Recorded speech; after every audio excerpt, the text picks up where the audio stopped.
Welcome to the CBS Radio Mystery Theater Archives, the only YouTube channel which has the original classic episodes of the CBS Radio Mystery Theater in order with no ads. Thank you for listening, and now, enjoy the show.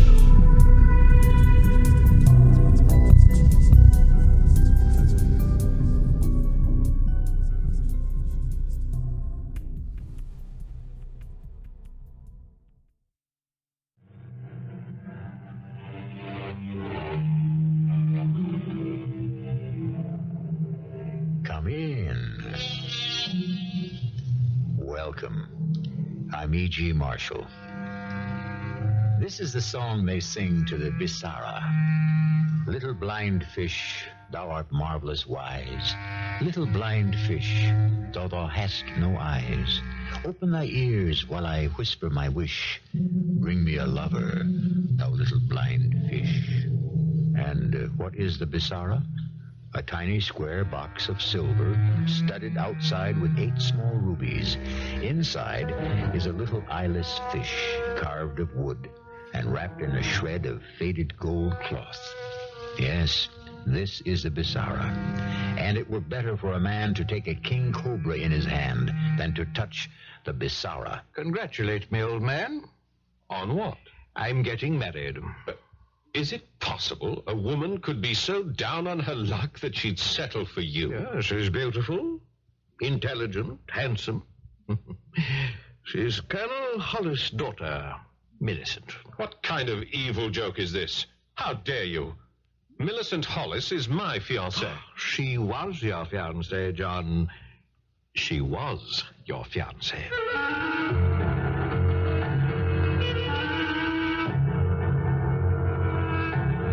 Mystery drama, The BISARA of Pooree, was based on a story by Rudyard Kipling and written especially for the Mystery Theater by Sam Dann and stars Paul Hecht. It is sponsored in part by ARM, Allergy Relief Medicine, and Buick Motor Division. I'll be back shortly with Act 1. In our day and age, we are far too sophisticated to believe in magic. So let us talk about magic as magic used to be. The kind of magic you used to find in India, before India became a modern nation and was still part of what was known as the British Raj. The time is the year 1891. The place, Simla, that enchanted city in the hills of which it was said, he who cannot fall in love in Simla will never know love at all. Well, John Churton fell in love in Simla with tall, gray-eyed Millicent Hollis, daughter of Colonel Hollis of the Blue Hussars. And this is the 3rd day in succession that they are taking tea at Leighton's on the pavilion. Beautiful music, Miss Hollis. Is it really? It's so melodic. That's not what you said yesterday, Major Churton. What did I say yesterday? You said it was rather Germanic for your taste, so papa. Now, why would I say that? I am rather fond of Mr. Strauss's music. Oh, I know why. Do you? Yes. You see, Strauss waltzes belong in a ballroom with a brilliant light of 100 candles reflected like diamonds from the great hanging chandeliers, and the scarlet and gold, the black and silver of the officers' uniforms, and the lovely whites and pinks of the ladies' gowns. You make it sound so exciting. Will you save the waltzes for me this evening, Miss Hollis? Oh, I'm afraid I shall have no choice. You talk about it so prettily. Although, for a man who seems to enjoy dancing so much, I don't believe you've been to a ball in over a month. Yes, my ankle was a bit stiff and sore. Oh, from that fall? Yes, that fall.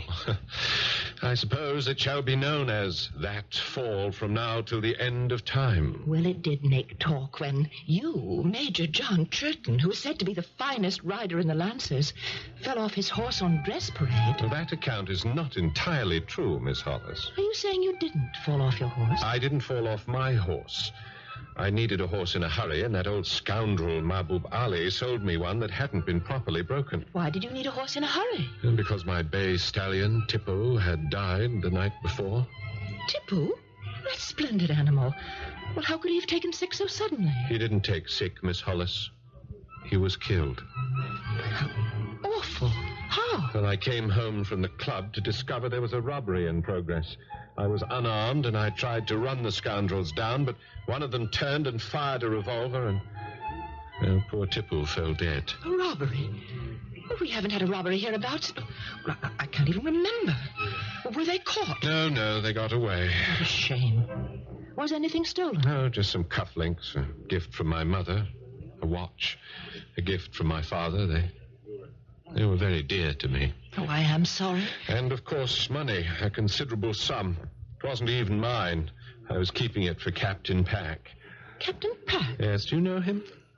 Slightly. Why were you keeping money for him? Well, it was part of a regimental fund. He had withdrawn it that afternoon to be distributed the following day. That evening, he'd been sent off on duty. He didn't want to leave it about his quarters, so he asked me to keep an eye on it for him. And that's the money that was stolen? Yes. I went to over half dozen of my closest friends, and I borrowed every shilling they could raise. I turned the sum over to Pack. He's not the wiser, but I'll be in debt for at least 2 years. What a perfectly miserable stroke of luck. I really don't know why I'm telling you all this. Perhaps it's because you've just caught sight of Captain Pack. What? Where? He's coming towards us. Oh, yes. Yes, I see him. Good afternoon, most ravishing Miss Hollis. And Major Churton. Good afternoon. Hello, Pack. I hope I'm not interrupting, but I stopped by merely to remind you, Miss Hollis, that you promised to save the first and last waltz for me this evening. Did I promise? Well, of course. It was at the party Mrs. Hawksby gave for the governor last week. Till this evening, then. Miss Hollis, is there something wrong? What? You seem to have turned pale. No, I'm all right. You're shivering. Shall I order some tea? A brandy, No, perhaps? thank you, Major. But something is wrong, I can tell. Please, Miss Hollis, tell me. I simply cannot tolerate that man. Captain Pack. Oh, I shouldn't have said that. He's probably a good friend of yours. Oh, no, Miss Hollis. He's the last person in the world I would want for a friend. The man makes me ill. Actually, ill. What do you mean? I don't know. I just get a feeling as if... It's so difficult to find the words. He makes me feel unclean. I know. He makes me feel the same way. Well, you don't have to dance with him. Well, you don't have to dance with him either. Can't you simply refuse? Oh, it's awkward to refuse. We are, after all, a small community. We have to maintain at least the outward show of friendship. Well, that may be. But I know a great many ladies who absolutely refuse to dance with certain gentlemen. The real truth? I'm afraid to refuse him. Afraid? But why? I mean, if he ever tried anything the slightest bit improper or out of line, I'd thrash him within an inch of his life. I know you would. And you're still afraid? Oh, I just can't explain. Well, I see only one solution to the problem, Miss Hollis. You will have to marry me. Miss Hollis? Major Churton? I thought you'd never ask. Millicent, my darling. Not here, not now. You must call me Miss Hollis for just a little while longer. I must speak to your father. There are plans to be made. Yes, but first there are plans to be unmade. I don't understand. Mother, she thinks she has a plan for me to marry General Benton. Benton? He's 30 years older than you. I know, my darling. But it's No, absurd. it's just an idea at present. It's dancing around Mamma's head, and it must be given its opportunity. Opportunity? To do what? Oh, let's say to run its course. Oh, don't look so worried. Everything will be all right. Well, I'm not sure everything will be all right. Oh, John, dearest, please understand. I and I alone will decide whom I shall marry. I allow my mother to play these little games because, frankly, she's quite bored and it gives her something to do. And sooner or later, she always finds something wrong with her particular candidate for my hand, and it's over, and that's all there is to it. I don't know. I have a strange feeling that something will occur to upset our marriage. John. I told you about the robbery of my quarters, the killing of my best horse, the loss of a considerable sum of money. Dearest, that's just bad luck. But you see, that's not all of it. It isn't? I'm in the midst of, or I'm being pursued or haunted by, call it what you will, a streak of bad luck. But I can only call it superstition. Yes, I was afraid you'd say that. I've spent a year working on a design for a lightweight saddle. Oh, it's just as strong, stronger even than the ones we use now, and it's 17 pounds lighter. 17 pounds? Yes, do you know what that means to a trooper? Well, darling, I'm the daughter of the colonel of a cavalry regiment. A lighter saddle. Why, it's like the search for the philosopher's stone. Yes, and I designed one. Oh, John. And I submitted it to the Office of Procurement. And they bought it. They turned it down. How could they turn it down? I don't know. What did they say? On a rather brief note. Dear Major Churton, we do not find your proposed saddle to be practical at this time. But why not at this time? Would another time be more practical? Darling, that is the answer I received, and the matter is now closed. Don't you see this is all part of the streak of bad luck that seems to be pursuing me? Now, there's a rational explanation. I wish I could believe that. All you have to believe is that you love me, and I love you. That's all we need. You do love me, Millicent? Yes, and I want to be your wife. You're not going to change your mind. Nothing could ever make me marry anyone else.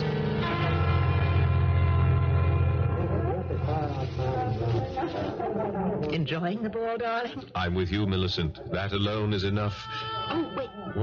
What is The it? band. They're going to start to play. Oh, wonderful. I am in the mood for a dance. Oh, darling.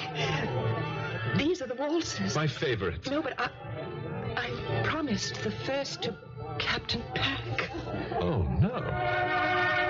They're starting. Oh, come quickly. We'll escape out onto the Oh, veranda. it's no use. He'll turn the place inside out and make no end of a row till he finds me. Oh, I see him heading this way now, the scoundrel. I don't think he has enough character to be a scoundrel. He's just an offensive man. Pack. He's well named. Pack Rat. Oh, darling, please, he'll hear you. Ah, there you are, Miss Hollis. Good evening, Captain. I've come to claim my waltz. Will you excuse us, Major Churton? Miss Hollis? Oh, of course. Major.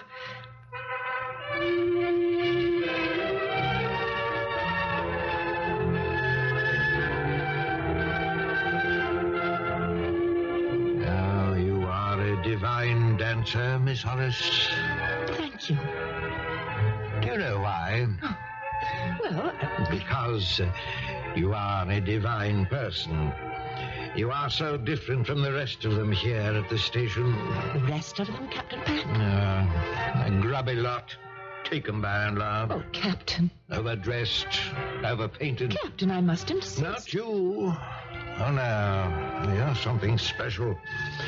You're like an angel that's come down from heaven. Really, Captain? I've seen women all over the world.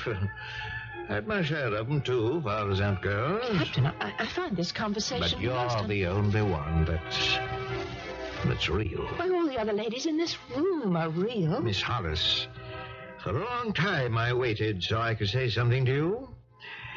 Now I've got money put by. There are opportunities for a man to make his bundle in India if he keeps alert for the main chance. Oh, I'm sure there are. And I haven't spent my off-duty time hunting and playing polo, gambling and flirting. I don't suppose I've you already have. made my packet. Captain Pack made a packet. Well, what I'm getting at is this. I'm ready to settle down. That's fine. Settle down with the woman of my choice. Well, I hope you find her. Oh, I have. It's you. Me? Miss Hollis, make me the happiest man in the world. Say you'll become my bride. Well, that's impossible, Captain Pack. Impossible? Why? Oh, we can sum it up by saying I'm not in love with you. I'm not even attracted to Miss you. Hollis, I must ask you to reconsider. As I said, Captain, it's impossible. I don't recognize the existence of that Oh, word. please, Captain. The matter is closed. I disagree. I don't even know what we have to discuss. We have everything to discuss. All the plans for our future life together. Captain, I don't believe you heard me. I have no intention of marrying you. Miss Hollis, I'm a man who refuses to take no for an answer. Sooner or later, one way or another, I always get what I want. And I want you, Miss Hollis. Obviously, Miss Millicent Hollis considers Captain Pack a disaster. But her fiancé, Major Churton, has a premonition of disaster. Is Captain Pack going to be that disaster? On a statistical note, our special research tells us that a girl can expect to get an average of 5 serious proposals of marriage in her lifetime. Well, what do you think of our heroine? She's actually had 2 in one day. The rich get richer. The drama also gets richer in Act 2 in just a short while. Some people refuse to take no for an answer. This could be a sign of great dedication. It could also be an indication of colossal stupidity. You've heard what Miss Millicent Hollis has said about Captain Pack. He is hardly her favorite person in this world, but yet, would you be willing to wager a large sum, or even a small one, that she isn't going to marry him? Millicent, what are you doing out here alone? I had to step out for a breath of air, John. But why didn't you tell me? I would have come out with you. I couldn't walk across that floor to where you were standing. I had to have fresh air that very moment, or I would have suffocated. My darling, you're trembling like a leaf. No, I'll be all right in a minute or two. Darling, you must tell me what's the matter. That terrible little man. That horrible little man. Pack, what did he do? He proposed to me. Well, of all the infernal... Oh, he has a right to, but it's just... It's just what? Oh, he needs a lesson. He didn't know that I'm not free. Well, very well. He proposed, then what? I said no. And then? He kept insisting. Why, the bounder. I ought to thrash Darling, him. there's nothing to be done. Let's just forget it, shall we? I've never seen you so upset. Would you care for some punch? Or perhaps something stronger? Would you mind terribly if I went home? Now? You see, the truth is, I owe Captain Pack another dance, and I'm just not up to it. Well, you just scratch his name off your program. Oh, I can't do that. He'd create a very unpleasant scene. I'll just tell Mama I have a headache, and I do. Oh, my darling. Now, you stay and you have a good time. Well, how can I have a good time without you? Now, you should spend more time socializing with the staff officers. You know, being on good terms might help you sell that new saddle. Oh, darling. Mama will be quite happy to go home. I know she must be frightfully bored by this time. Will I see you tomorrow? Well, of course. Are you sure? Well, silly. Of course I'm sure.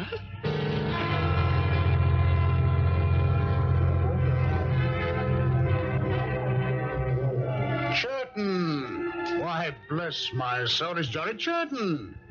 Well, look at you, a proper major of the Lancers. Fewton, this can't be terrible Tom Fewton of the Maverick. Why are you out of uniform, Captain? I resigned my commission, Johnny. What? You've become a civilian? Oh, you make it sound like an obscene Well, word. in your case, it most definitely is. What are you doing to earn your bread, or have you married a wealthy widow? I'm with the Ethnological Service. You're with the what?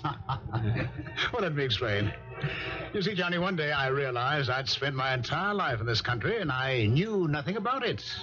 India, this beautiful, mysterious India. Are you quite all right, Tom? Oh, yes, of course. And so I applied for a berth in the Ethnological Service. We study and we record all the native customs. And you don't miss the army? Oh, I miss the friendships, the closeness when we're in the field. So what are you doing here in Simla? Well, the local historical society is having a meeting, and I've been invited to read a paper. Ah, you've become a proper scholar, haven't you? Where are you staying? The colonel found me a bunk. Oh, no, you're staying with me. I'll send a boy around to pick up your kit. We're going to sit up all night and destroy at least 2 bottles. How does that sound? Oh, that sounds first rate. But I better leave my kit where it is. But why? Because the colonel asked me to. Whom are you staying with? A fellow by the name of Pack. Oh, no, I shan't permit that. Oh, he's the worst. Johnny. The colonel asked it as a favor. A favor? This Pack, he doesn't get on, eh? Oh, well, that's the understatement of the century. Has no friends, and the colonel just thought that by asking him to provide hospitality for a visitor, this Captain Pack would feel that he's part of things, you see. Tell me, what does everyone have against him? Well, how can I put it? He's a nasty little man who must have crawled into the army by mistake. Ah, I see you're determined to dislike him, eh? Exactly. But why discuss him? Let's head over to my place. We have a full night's drinking and talking ahead of us. Johnny, will you also invite my host? Your host? Yes, Captain Pack. Oh, no. Well, he's putting me up for the night. Wouldn't be proper for me Oh, to... Tom, he's impossible. He's absolutely, utterly impossible. You know, I've made a study of people like Captain Roderick Pack. Well, what is there to study? It's all out there in plain view. Oh, no, not at all. It's mostly hidden, you see. People like Pack are the outsiders. Pack was never made to feel welcome here. To begin with, he's very short. He's rather unattractive physically. Yes, he most certainly is. But that is not his fault, you see. His father was a greengrocer, which puts him at a social disadvantage. You know, Pack's obnoxious behavior is a defense. Of what? It's a protective wall he's built up around himself. If he were made to feel welcome, accepted, I'm sure you'd find him a changed man. I'm afraid you don't know Captain Pack very well. Well, I'm afraid you don't either. Invite him back to your rooms with us. See if I'm right.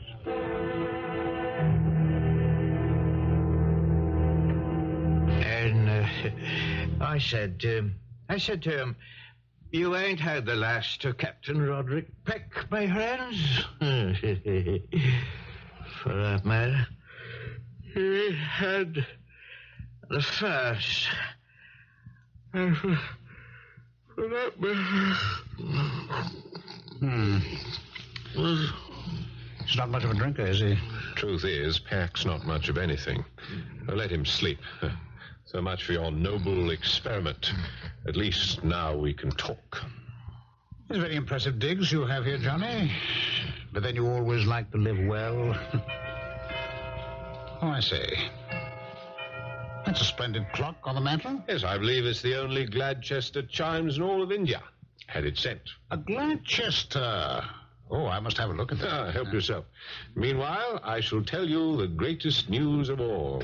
Johnny. The most wonderful girl in the world said yes. Johnny, listen to me. Well, aren't you going to congratulate me? Where did you get this? Get what? This box. This little wooden box. Oh, that. This box. It's made of silver. Yes, this is silver, all right. It's studded with rubies. 8 Ballas rubies. What is it, Tom? You're white as milk. John, there is something inside this box, isn't there? Well, yes, it's... No, let me tell you. It's a tiny fish made of wood, of deodar wood, and it's perfect in every detail except that it has no eyes. How did you know and that? It is wrapped in a faded piece of gold cloth. How do you know about that box? John, tell me, how did you get it? How did I get it? Well, how do you think I got it? I bought it in the bazaar. You bought it? Well, how else would I get it? You expect I'd steal it? Would to God you had. Tom, are you all right? When did you buy it? I don't remember. Try. Oh, about a month ago. Well, tell me, how has your luck been since? My luck? Tell me. Well, if you must know, it's been bad. How bad? What is this, Tom? How bad? Very bad. I was afraid of that. Then it is true. What's true? John, there is a legend of the BISARA of Pooree. I never heard of it. Well, you bought it. It's this box. This is the BISARA of Pooree. The what of which? Some say it was made by a half-mad Kulu woman high in the hills. Some say it was created at the devil's shrine of our Chon in Tibet. But I believe it was made at the temple of Pooree and was stolen by one of the dancing girls. Yes, but what does it all mean? It's a charm for success and failure. It is 300 years old. It has gone from hand to hand. And you're saying it brought me bad luck? Yes. Well, all right. Why? Because you bought it. The legend says if the BISARA be bought, within 3 years, it will turn against its owner and drive him to ruin and death. But you still haven't told me why. Whereas if the BISARA be stolen, for 3 years, it will bring its owner his heart's desire. Now, why is one in trouble if one buys it, and in luck if one steals it? Because it is a charm made in honor of Janira, the goddess of evil. And I'm in trouble because I bought it? Yes.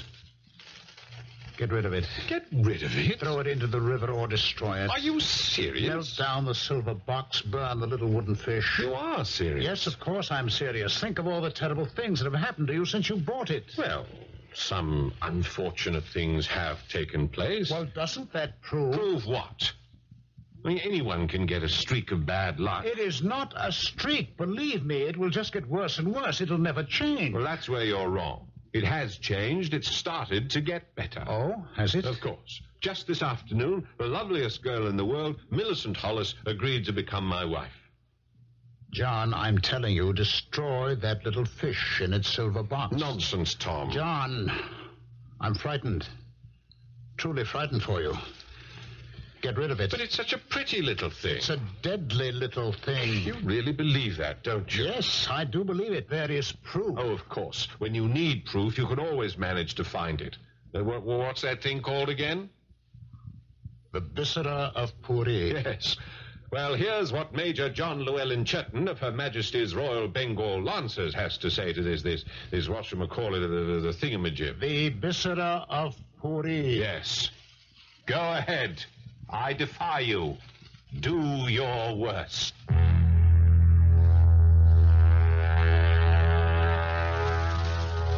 Now you know, and I know, that he really should have not said that, especially on this program. You just don't fool around with charms that are made for the goddess of evil, Janira, herself.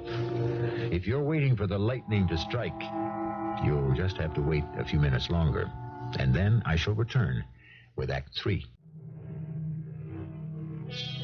What do the psychiatrists say? They say words like accident-prone. They talk about things like the death wish. What is luck? Some say it's providence rolling the dice. Good luck, bad luck. Can you understand it? Much less explain it. Where do you get it? How do you keep it? Seemingly trivial questions. But isn't luck the foundation of everyone's life? It starts at the very beginning. Why is one man born poor, another rich, one handsome, another homely? Who can answer? Is it the BISARA of Pooree? Go ahead. I defy you. Do your worst. John, you shouldn't have said that. Said what? This defiance that you just hurled at the BISARA. Do you know something, Tom? You've just proved to me that I was a complete fool. John, listen to me. Only this afternoon, I was talking just the way you are now, about luck and fate. I was in a blue funk about all this superstitious rot. Well, there's nothing like hearing someone else spout your own ideas to demonstrate how ridiculous they may sound. But the terrible thing about it, John, is that it happens to be true. I'll tell you what happens to be true, Tom. Too much reading. Too much being cooped up inside a dusty office. It's softened your once brilliant brain. Oh, John, I wish I could get Cut through the to... whole silly business. Apply for reappointment into the real world. Come back into the army. John, destroy it. The fact is, I've decided to give it to Millicent as a wedding gift.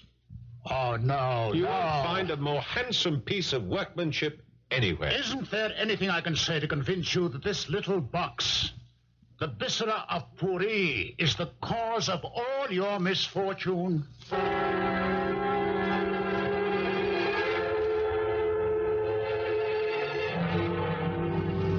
Sahiba. What is it, Lutuf? Sahib wishes to see the heaven-born. Major Churton? It is not Major Churiton. It is Captain Pack. Captain Pack? Oh, no. Tell him I'm out. As the heaven-born, come on. Oh, no. Lutuf, wait. Poor wretched man, he wants to apologize. All right. Have him come in. Miss Hollis? Captain Pack? Miss Hollis, I've come here to give you another chance. Another chance? Well, the other night at the ball, I asked if you would do me the honor to become my wife. Do you remember? I seem to remember. I return now to tell you that I am willing to do you the honor of becoming your husband.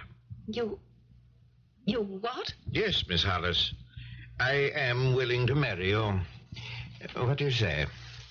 Well, what do I say? Why, I say...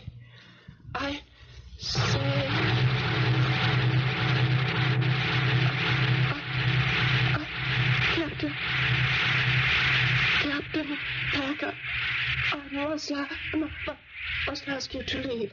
I'm not the best-looking fellow in the world, so why should a pretty girl want me?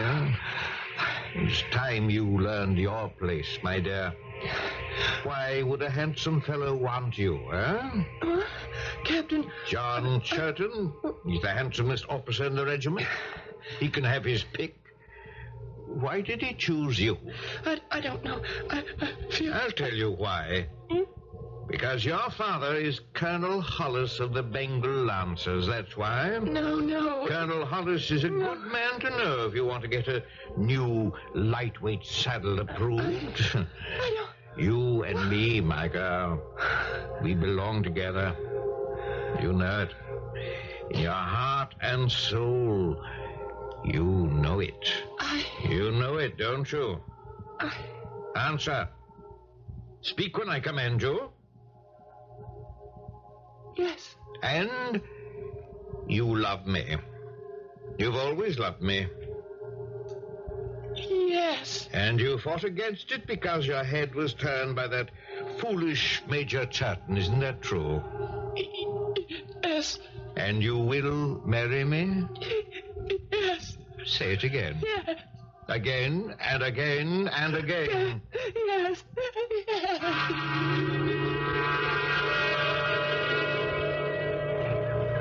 Sergeant, dismiss the troop. Dismiss!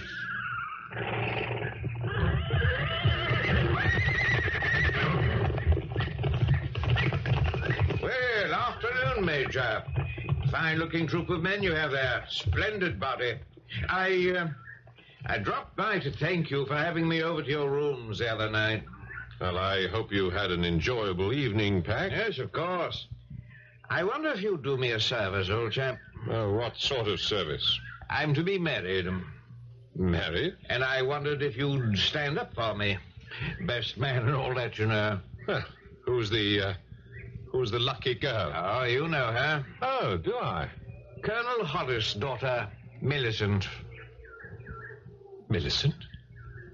Oh, what sort of ghastly joke is this, Captain? The little lady, well, she's not really little, gave me her promise just an hour ago. Oh, filthy swine. Get off your horse. I'll teach you a lesson you'll never forget. And what will that prove?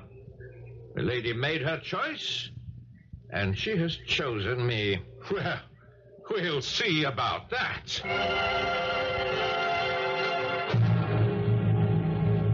Heaven-born, Yes, Lutuf. the Major Churton, he wishes...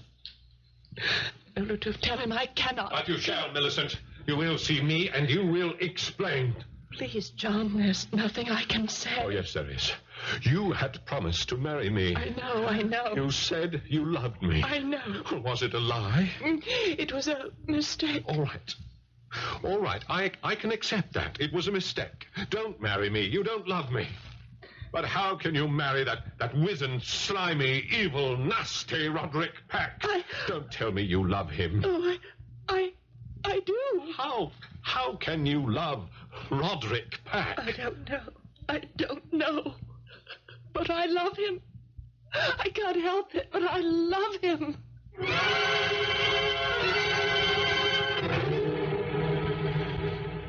John? Come in, Tom. Come in. I got your word. I came as quickly as I could. She's thrown me over, Tom. Millicent? That's impossible. Oh, that's not even the worst of it. Guess who she intends to marry? Captain Pack. How did you know? What else could it be? Well, I'm ready to admit it now. It's that box. That damn little box. It's well on its way to destroy me completely. I'm sorry. Is it too late to destroy it now? She's already promised to marry him. I suppose it may be too late for that. But you have to think of yourself. It's not too late to save your life. Get rid of it. But I'm afraid to touch it, Tom. I'm even afraid to look at it. That's why I asked you down here. Could you? Of course I will. Where is it? Well, where it's always been, on the mantel. Well, your luck has changed now. When it's too late? Well, it's never too late for a change of luck. Are you sure you left it on the mantel?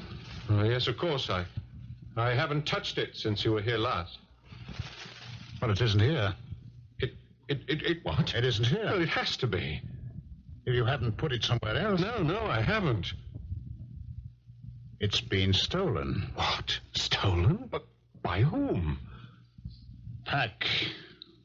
Roderick Pack. Pack? Do you think it's beyond him? No, but how would he know? He must have overheard our conversation. But how could he? He was dead drunk. Wait. No, he's such a miserable sneak. Perhaps he pretended to be sleeping it off so that we would talk freely between ourselves. And he might pick up some tidbit of information. He certainly did. The BISARA of Pooree.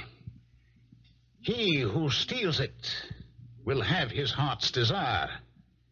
It's the only way to account for Millicent's behavior. I'll kill the swine. No. That won't bring Millicent back. She'll go on loving him for the rest of her life. Yes, but we must do something. Yes, of course. And soon.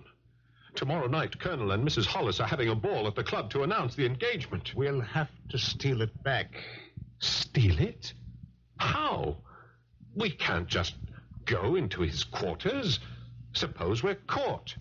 And with my luck, we'd be cashiered fast enough. Well, be thankful I'm with the ethnological. Now, listen to me. Tonight, an Afridi merchant is going to visit Captain Pack at his quarters. He is going to steal the BISARA. I don't understand. Oh, it doesn't matter. You wait in the shade of the trees just beyond the compound. When this Afridi comes by, jump him. But I don't... Jump him. Take the BISARA by force. Do you understand? By force. Tom, what are you saying? Just do as I tell you. Remember, he who steals the BISARA shall have his heart's desire.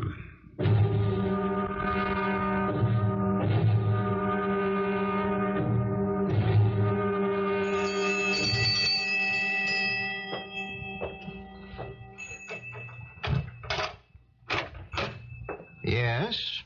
Protector of the poor. What do you want? I want the BISARA of Pooree. What are you talking about? If the favored of the heavens will listen, we have traced the BISARA to Simla. We must have it returned to the temple of Pooree. Why do you come to me? Because you have the BISARA. You're crazy. Now get out of here, you filthy beggar, before I take a belt to you. The BISARA gives the heart's desire to whoever owns it. You now have your heart's desire. Yes, well, I have another heart's desire. Yes. Money. How much money? 1,000,000 rupees. The temple of Pooree will pay. It will? Yes. This is the way you will get your money. We will pay. Oh, well, show me the color of your money. Show me the BISARA. Yeah. All right. But don't think you can pull one of your tricks. I'll put a bullet through you so fast. Oh, I am a man of peace. All right, you filthy dog. I'll show it to you. See? See? Here it is. Ah, it is the BISARA. The BISARA of Pooree at last. And now, the money? Oh, yes, the money. Here Here it is. No, to the door.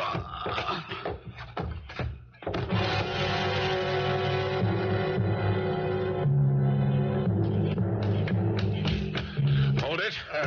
Please, Sahib, I am a poor... All right, hand it over. No. Hand it over, I said. No. Yeah, you hand it over to me.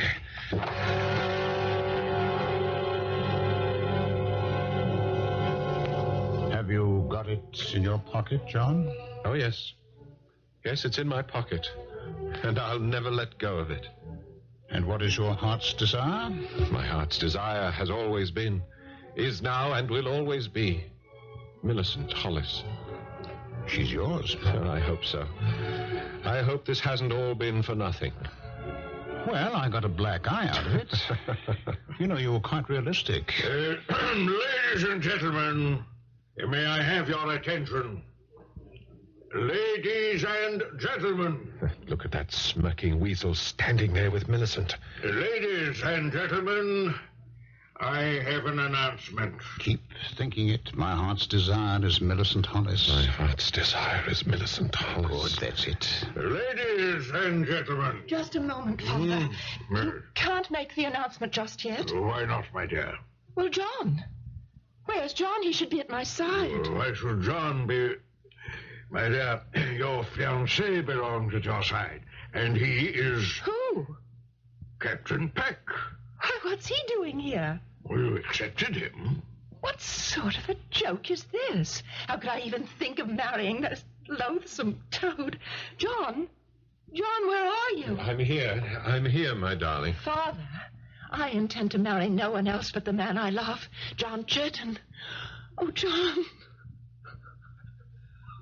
John. Darling, everything's going to be all right. Yes, if I could get the hang of what women are all about. John, is he the one, Millie? Oh, yes. Yes, Father. The only one. Yes, better.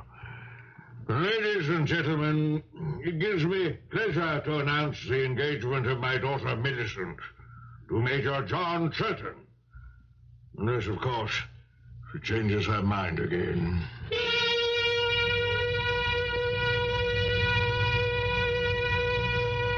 But she didn't. And they were married. And they were very happy because for 3 years, John was able to grant every wish their hearts desired. But after 3 years, believe it or not, somebody stole the BISARA of Pooree from John Churton. But it really didn't matter. They lived happily ever after anyhow. I'll be happy if you wait for my return in just a little while. You will say it's all a made-up story. All right, believe it if you must. However, if one day you see a little silver ruby-studded box, a few inches long by a few inches wide, and within it a wooden fish without eyes wrapped in gold cloth, don't buy it. If you really must have it, steal it. Best of all, leave it alone. For it is the BISARA of Pooree, and it is deadlier than the bite of the king cobra. Although it will take you a longer time to die. Our cast included Paul Hecht, Ralph Bell, Marian, Seldes, and William Griffis. The entire production was under the direction of Hyman Brown. Radio Mystery Theater was sponsored in part by Buick Motor Division and ARM, Allergy Relief Medicine. This is E.G. Marshall inviting you to return to our Mystery Theater for another adventure in the macabre. Until next time, pleasant dreams.